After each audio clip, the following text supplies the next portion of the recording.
All right, so you guys see this thing is super hot. Just put it in here and I don't have to worry about nothing. Look at that. Nothing, because it's super hot. This thing's boiling. I didn't want to touch it. Now I want to let this cool off before I even mess with it. All right, so I just got this silicone area where you rest a lot of things. Now this is a little flimsy, but that's why they give you this metal and plastics to actually retain the actual structure. So this goes underneath of it, right? Remember that this goes underneath here like that.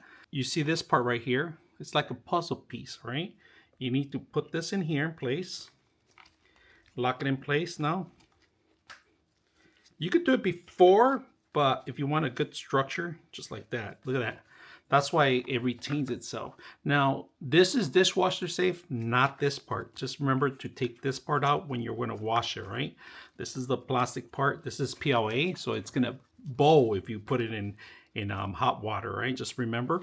So the whole thing is silicone. Make sure it's not nice and flat.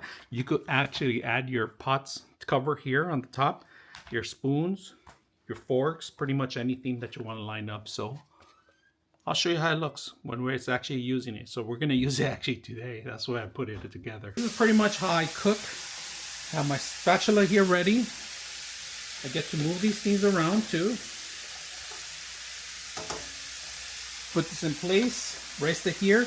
There's a resting area for a spoon, but I'm not using a spoon right now at the moment. So, but this is a plus. You just set this up here, and then all you gotta do is cover it up.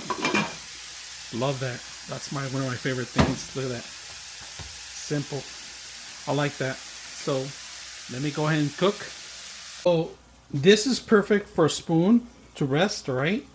It rests in there. You don't have to worry about falling off. It has extra protection right there. But one of my best things I like is this part.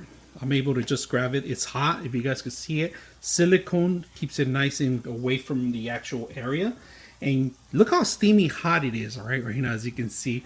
You can see the steam coming out of it. And this is what I'm trying to avoid, putting this thing somewhere else. And because it soaks up in here, all you got to do is drain it out, wash it, and use it back again. So I like that it has that extra protected area to hold the actual PAM cover. And then when you need it, you can just do this. That's it.